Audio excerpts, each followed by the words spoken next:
Olá pessoal, eu sou o Janderson Felipe, sou um dos curadores da Mostra Quilombo de Cinema Negro.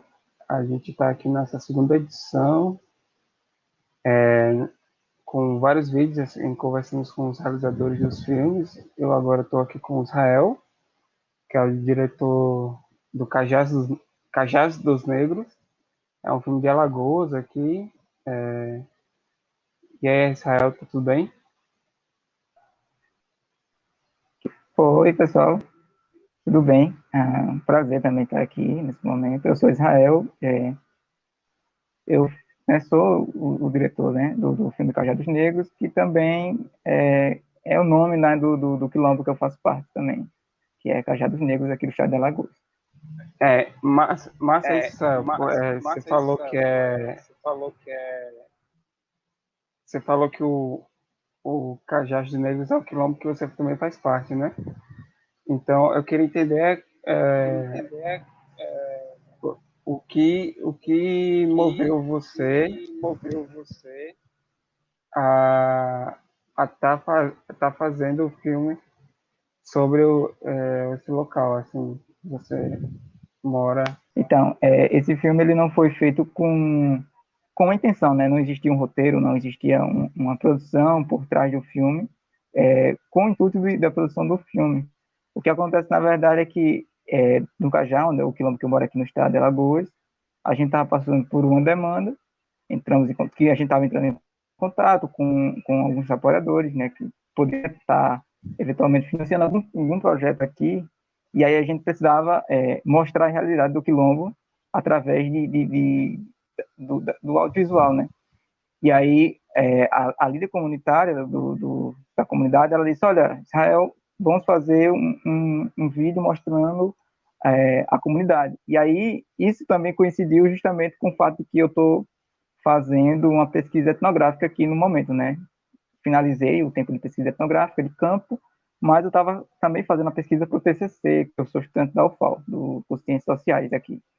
E aí, o que acontece, na verdade, é uma reivindicação que o grupo estava fazendo. O grupo realmente queria fazer o vídeo, e aí a líder comunitária foi atrás de pessoas, queria mostrar a realidade, e aí comigo também, né, enquanto membro também, enquanto um dos universitários que tem lá, uns poucos, e aí a gente começou a reunir gravações. No momento, eu comecei a gravar algumas coisas que ela pedia para gravar em forma de um documentário, mas também por trás disso eu tinha gravações outras, áudios, fotos, que não tinham o intuito de ser montado como um filme.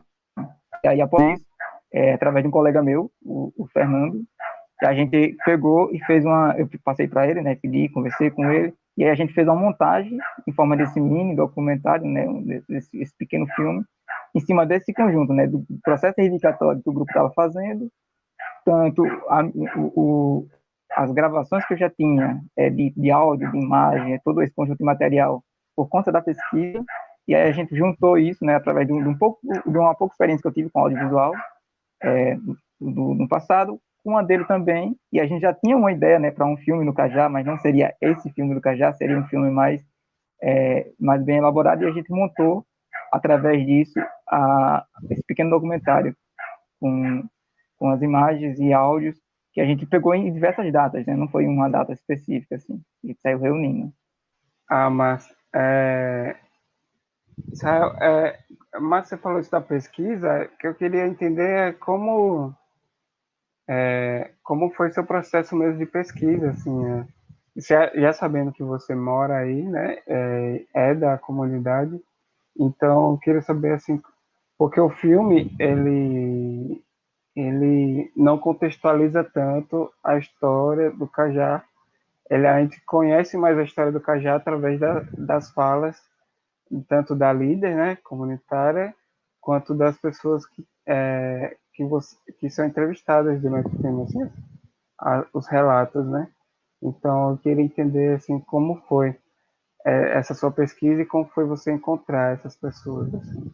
Eu optei, né, por essa observação participante, e eu acho que eu não poderia nem optar por outra forma de pesquisa, né, porque é um lugar meu de pesquisador, e é um lugar meu de pessoa pertencente ao grupo, né, e aí é uma questão que eu fui construindo a pesquisa, fui construindo a metodologia, que aí ela se baseia justamente em elevancar, ou pelo menos tentar estudar a questão identitária do grupo, do grupo que eu faço parte. É um estudo sobre identidade, e eu estou reivindicando a identidade, né? Então, é um processo que me coloca num lugar de conhecer a história da comunidade, tanto pelo a forma que eu aprendo, uma contação de história, numa contação de história do meu avô, do meu pai, de amigos, numa roda de conversa, de recolher esse conjunto de convivências diárias do cotidiano, justamente para justificar uma identidade, né? Essa basicamente se baseia a pesquisa, né? Em tentar entender como se dá a identidade do Cajados Negros, a identidade quilombola, no cotidiano.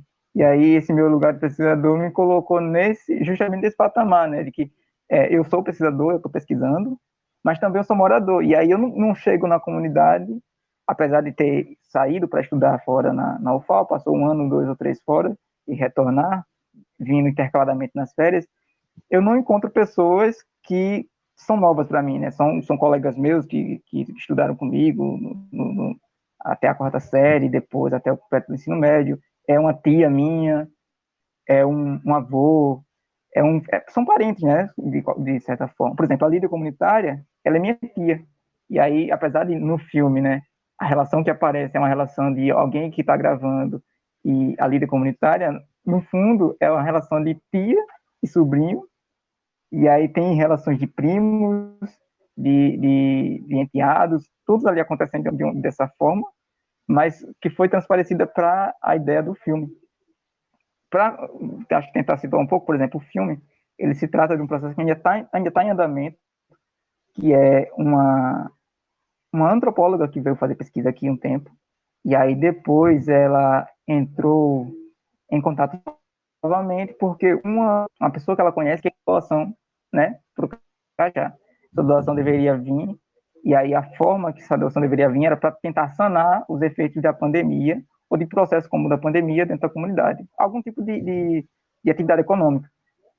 E aí a proposta inicial ela foi de tentar justificar a ideia da terra, e aí, porque não tem acesso à terra, e logo sem acesso à terra, aquela relação econômica dentro da comunidade fica frágil, as pessoas dependem de outros meios que não a produção do seu próprio alimento, as famílias dependem das pessoas que têm terra, por exemplo, para produzir, a relação de emprego, não existe nenhum tipo de indústria aqui, e aí tentou-se primeiro a terra, foi o processo reivindicatório para receber essa doação, só que não conseguiu porque a terra já está em processo, e decidiu não entrar dois processos, né? Um processo jurídico do Estado federal, que é o processo da terra, e entrar um outro processo que ainda é a mesma reivindicação, mas ia coincidir com duas coisas ao mesmo tempo. E aí tivemos que mudar a ideia e reelaboramos para onde seria essa doação, né? Que ainda está em andamento, a gente está pensando em como receber, em como vai utilizar, que é justamente na ideia de uma casa de artesanato,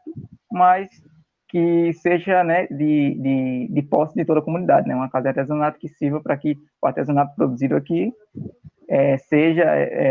sirva de renda, né, para as famílias.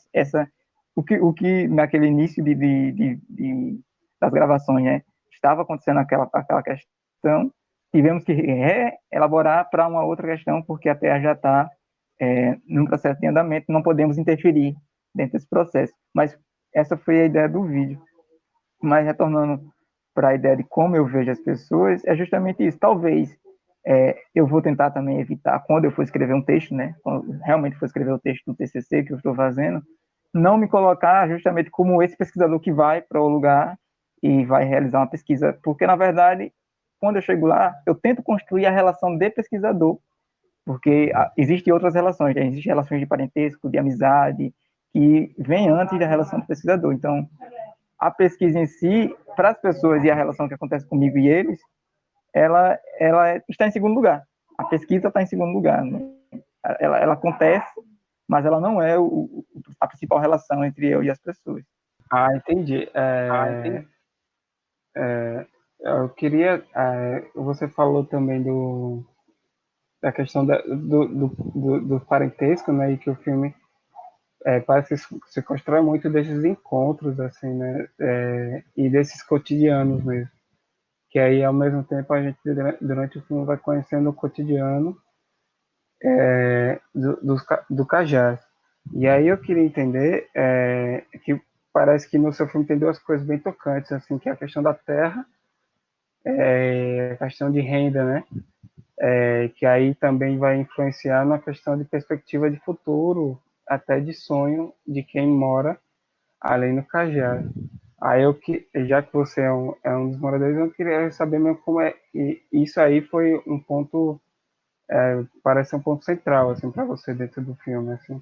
Aí eu queria saber como é a sua própria relação do Cajás e também como foi trabalhar isso dentro do filme. Então, quando a gente fala em sonho, eu acho que o sonho que aparece no filme, né, é justamente o sonho de perspectiva, né? Você conseguir sonhar com o futuro, independente de qual sonho as pessoas tenham, né? Independente de qual sonho, eu não sei exatamente todos os sonhos que tem dentro do Cajá, mas eu sei que tem sonhos. E aí é justamente isso como se eu posso, como eu poderia explicar, como se tudo tivesse correlacionado, né? Porque vamos supor, por exemplo, eu não tinha o sonho de entrar na universidade, eu admito isso. Eu tinha o sonho de conhecer o mundo. Acho que o meu maior sonho talvez seja tipo realmente só conhecer o mundo, de estar viajando, estar conhecendo, conhecer pessoas. Esse realmente seja talvez o meu maior sonho. Mas a partir do momento que eu entrei na universidade, ele possibilitou de certa forma, né, eu estar conhecendo o mundo, seja pela forma de ler texto ou por a possibilidade de eu sair da comunidade e aí eu estar acessando outros lugares também. E aí, justamente, é o que acontece com a questão da terra no Cajá, porque a terra ela interfere diretamente na, na perspectiva de renda. E a renda, que assim, o que não no mundo que a gente vive hoje, no mundo capitalista, ela está diretamente ligada com as possibilidades de sonhos que as pessoas têm. Na entrevista que o Felipe aponta, o Felipe que aparece lá no vídeo, acho que está, se não me engano, está a minha tia, está eu gravando e está ele falando, que ele tinha acabado de chegar do dia de serviço da roça, o que estava em pé.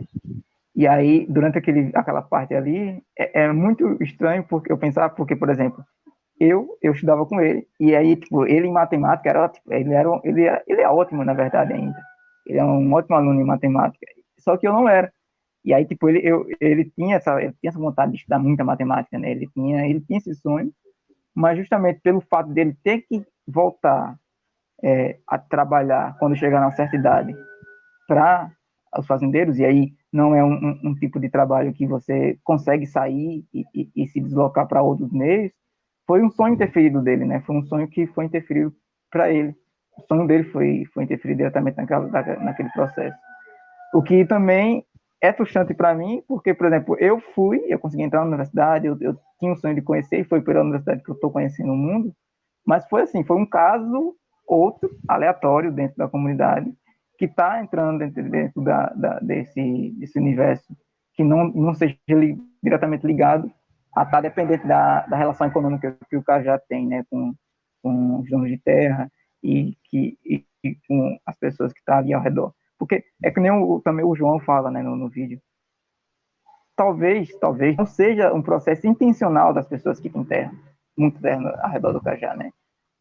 Pelo menos até na minha pesquisa mesmo, eu reconheço que não é um processo intencional da tomada de terra, das pessoas que estão agora, né? Mas é, a forma que foi construída as relações econômicas, elas colocam as pessoas em um lugar que impossibilitam elas de até sair, por exemplo. Elas impossibilitam de sair para fora, de estar conhecendo, de algumas formas de lazer. E aí, por exemplo, tem uma hora que o Felipe fala que é que ele sonha em sair do Cajá, tipo. Aí o sonho dele se tornou em sair do lugar, porque ele acha que lá fora vai ter mais possibilidades.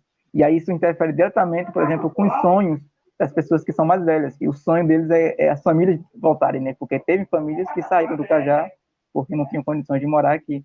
E aí são sonhos que se encontram de forma contrária, porque os jovens sonham em novas possibilidades, mas os mais velhos sonham que essas pessoas voltem, que eles consigam enxergar os seus parentes ali que estão próximos. Por exemplo, tenho uma tia, tenho primos que foram para São Paulo, meus primos, por exemplo, foram para São Paulo, eu sei que eles estão lá, estão em Pompeia, a cidade de Pompeia, mas eles nunca mais voltaram. E meu avô sonha que, tipo, que eles voltem, que eles estejam aqui de volta, né? Mas são sonhos que não se encontram, porque para os jovens, caso eles tivessem a possibilidade, né, de sonhar sem sair daqui, eles sonhariam.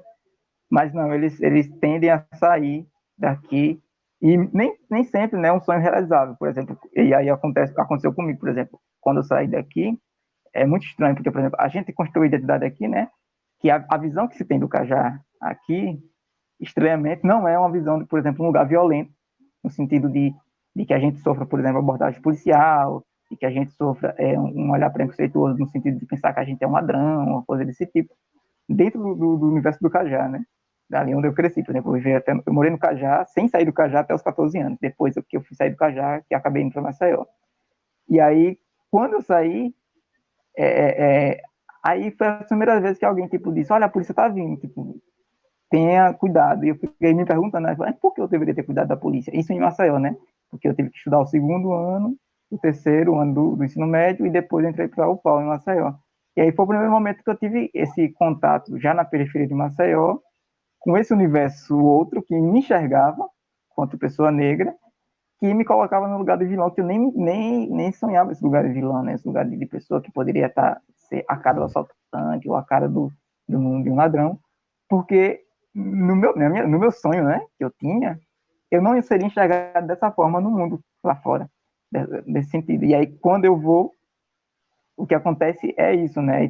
E é uma preocupação que eu tenho justamente com os outros jovens também, né? De tentar, às vezes eu converso com alguns, outros que já foram também antes de mim, voltam e conversam com os outros que estão aqui, que é esse lugar de que a gente tá lá, a gente conseguiu sair, foi um foi sem sair, né? Um foi que a gente vai, olha para as possibilidades e retorna, e justamente a gente enxerga as outras pessoas querendo ir, e é um sonho grande, só que a gente percebe justamente que pode acontecer isso, né? As pessoas chegarem lá e elas serem enxergadas de uma forma que não seja como o sonho era guardado, né? Por exemplo, o Felipe.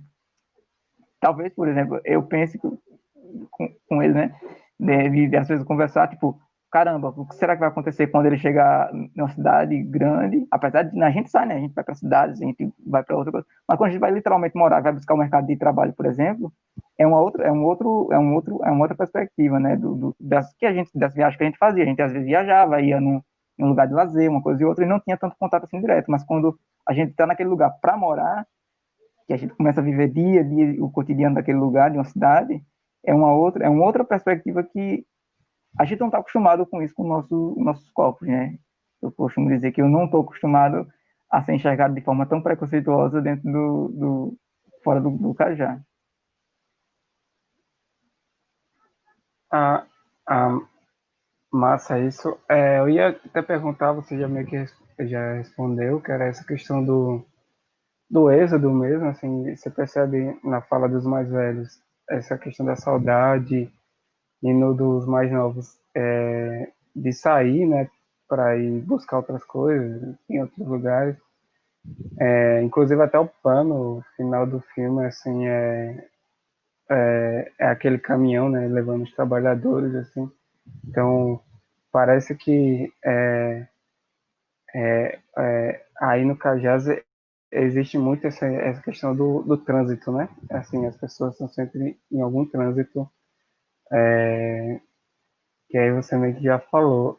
Aí eu queria mais para já encerrando, assim, perguntar a você também se o pessoal do Cajá viu o filme, ou se eles vão ver ainda, e aí das suas considerações finais mesmo, assim. É, Participaram do filme, né? Eles já viram as gravações, na verdade, porque se preocuparam muito com as partes que eles aparecem, né? Tipo, quem aparecia em uma parte queria ver literalmente aquela parte que aparecia, e aí todo mundo viu essas partes cortadas. Depois eu tentei retornar, e aí acho que nem todos, eu acho que o Felipe não chegou a ver o filme completo, mas os outros já viram o filme completo, e aí, né? Como ficou depois da edição, como ficou após isso, mas a comunidade em todo, né, como um peso todo, toda a comunidade, eles não chegaram a ver. Eu cheguei a mostrar para alguns mais velhos. Às vezes é interessante porque eu chegava e dizia, olha, eu fiz um filme do Cajá e aparece fulano, fulano de tal, e as pessoas falam, é sobre o quê? Eu digo, olha, tem a questão da terra, fala sobre isso, e o filme foi feito, por exemplo, foi feito na época, né, para a questão da reivindicação que o Cajá estava fazendo. Então eu já sei o que é que tem no filme. Tipo, ele já, eu não precisava mostrar todo o filme para dizer, para ele saber o que é que tinha lá. Eu fui mais velho, né, que era o meu avô, que era o Honorato, tinha o seu Zelino, tinha a Dona Lita, e aí eu dizia, eu narrava basicamente, né, o que é que se tinha no filme. E ele, não, é com isso aí eu já sei exatamente o que é que tem, mas eu pretendo, né, mostrar o filme como um todo para a comunidade toda, tentar exibir. Eu estou tentando conseguir aí um recurso para montar até uma ideia de um cineclube, para montar para a galera aqui, para ficar de forma bem mais acessível esse universo. E aí, em consideração final, eu diria que as pessoas que vão ver, né, o filme, elas talvez agora elas consigam imaginar os quilombos com essa diversidade, né? Porque, tipo, às vezes o pessoal enxerga os quilombos, e aí tem a ideia de quilombo. As pessoas que eu conversei que não sabiam o que era quilombola, né? Começavam sobre o quilombo sem saber o que era quilombola, e eu ficava só escutando, é, falavam muito desse lugar do isolamento, esse lugar do atrasado, do para trás. Só que, na verdade, não é, né? Tipo, a gente está contemporaneamente ali. Às vezes você pode ter um quilombola do seu lado, e ele está calado só para saber realmente o que é que você pensa sobre os quilombos, porque é essa visão que as pessoas têm, que os quilombos são isolados, que não existe trânsito, que as pessoas não saem de um lugar para outro, seja para fora, para outra cidade, para buscar trabalho, seja para a universidade. Claro que para a universidade é um número muito pouco de pessoas, mas eu consigo enxergar pessoas assim que estão indo para esse lugar. E também esse lugar do atraso, né? Talvez o que acontece é a dificuldade econômica nos quilombos, mas é justamente pelo processo histórico que a gente passou, né? A dificuldade econômica que se tem no quilombo é pelo processo histórico que se passou. Mas também, em contraponto, você encontra outro tipo de relações que são condizentes com a vivência, né? Tipo, o cuidado, o se preocupar com o vizinho, tipo, meu vizinho, será que ele fez a feira? Será que ele comprou? Não, não comprou, vou lá, vou saber, vamos ajudar ele ali. Tipo, apesar de não ser uma coisa tão explícita, no sentido que as pessoas acham que os quilombos são tão unidos, no sentido das pessoas, né, não têm individualidade, mas o que acontece é, as pessoas têm individualidade, mas também as pessoas têm uma empatia muito forte, né, um pelo outro. É o ponto de alguém ficar doente e alguém, eita, rapaz, eu não vi fulano hoje e eu quero saber como é que fulano tá, eu quero ajudar, eu quero me informar sobre como é que ele tá, será que eu posso ajudar? Então, eu acho que eu queria dizer, né, para as pessoas, e espero que o Quilombo passe essa mensagem, é isso, né, tipo, a gente, claro, os quilombos vivem em uma realidade que precisa melhorar no sentido econômico, no sentido de visibilidade, mas também os quilombos são contemporâneos, né? Os quilombos estão aí, eles estão se modificando, as pessoas estão se modificando. Tudo é um processo, né? Que pode acarretar para boas coisas, pode ficar próximo, andando numa linha sem muito sentido, mas os quilombos, eles estão próximos de vocês. Acho que eu diria isso, né? Os quilombos estão próximos de vocês, seja o quilombo físico ou pessoas que estão vagando aí, tentando enxergar ou realizações.